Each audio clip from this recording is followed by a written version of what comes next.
மீனாட்சி அம்மன் கோவிலில் இருக்கும் அம்மன் மற்றும் சுவாமிக்கென பாண்டிய மன்னர்கள் காலம் தொட்டு பலர் வழங்கிய பவளம், முத்து, வைரம் பதித்த ஏராளமான நகைகள், கிரீடங்கள், பதக்க மாலைகள் இருந்தாலும் மீனாட்சி சுந்தரேஸ்வரர் திருக்கல்யாணத்திற்கென பிரத்யோக ஆபரணங்கள் அணிவித்து வருவது இன்றும் வழக்கத்தில் உள்ளது. மணமகன் சுந்தரேஸ்வரருக்கு பவளங்கள் பதித்த கல்யாண கிரீடமும் அம்மனுக்கு ராயர் கிரீடமும் அணிவிக்கிறார்கள். இதில் ராயர் கிரீடம் ஹம்பி நகரத்து மன்னர் ராயர் வழங்கியதால் அதனை ராயர் கிரீடம் என்று அழைக்கிறார்கள். இதனாலேயே மீனாட்சி அம்மன் பட்டாபிஷேகத்தின் போது இந்த கிரீடம் அணிவிக்கப்படுகிறது. இந்த வைர கிரீடம் மீனாட்சி அம்மன் கோவிலுள்ள நகைகளில் முதன்மையானது.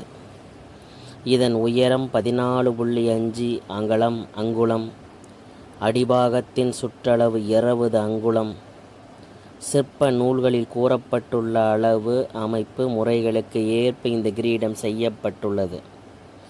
கிரீடத்தின் மேற்கலசம் தாமரை மொட்டு போன்றது. நடுப்பக்கத்தில்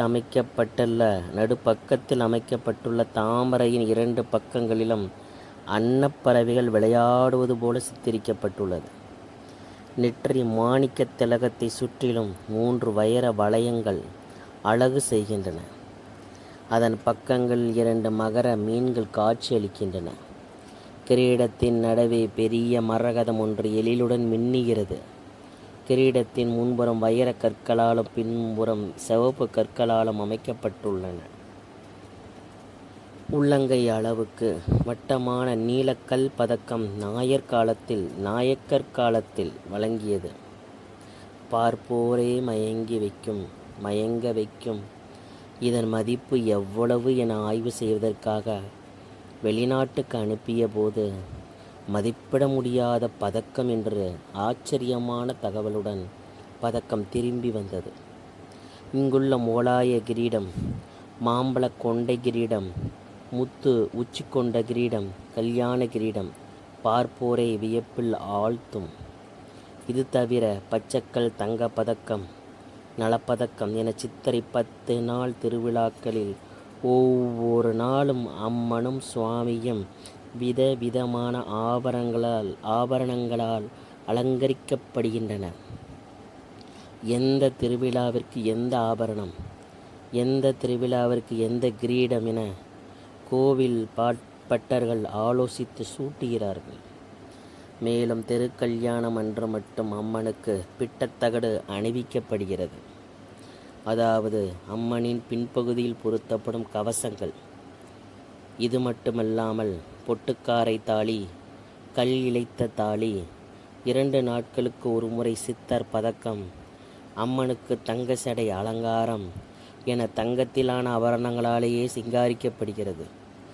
திருக்கல்யாணத்திற்கு வருபவர்களை வரவேற்கும் சந்தன கும்பா, பன்னீர் சொம்பு, நெய்யூற்றி, வேள்வி வளர்க்க தங்க தேக்கரண்டி என திருவாபரணம் எல்லாமே தங்கத்தில் இருப்பதே திருக்கல்யாணத்தின் சிறப்பு.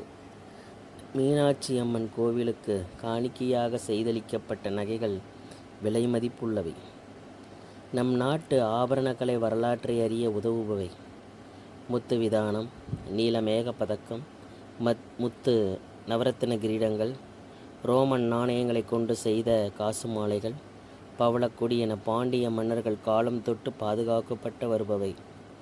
இவற்றை பார்வையிட இளவரசியுடன் வந்த 8ஆம் எட்வர்டு மன்னர் தம் தாயார் விக்டோரியா மகாராணியாரும் பார்த்து மகிழ வேண்டும் என்று ஆசைப்பட்டார். எனவே அரசின் அனுமதியோடு அவை இங்கிலாந்துக்கு எடுத்துச் செல்லப்பட்டு 6 மாதங்கள் வைத்திருந்த பின்னர் பத்திரமாக திருப்பி அனுப்பப்பட்டதாம்.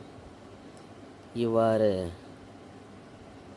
மதுரை மீனாட்சி அம்மன் சோமசுந்தர சிவன் அவர்களின் நகைகள் கல்யாணத்திற்கு அணிவிக்கப்பட்டதை நாம் விவரமாக கண்டறிந்தோம். நன்றி, வணக்கம்.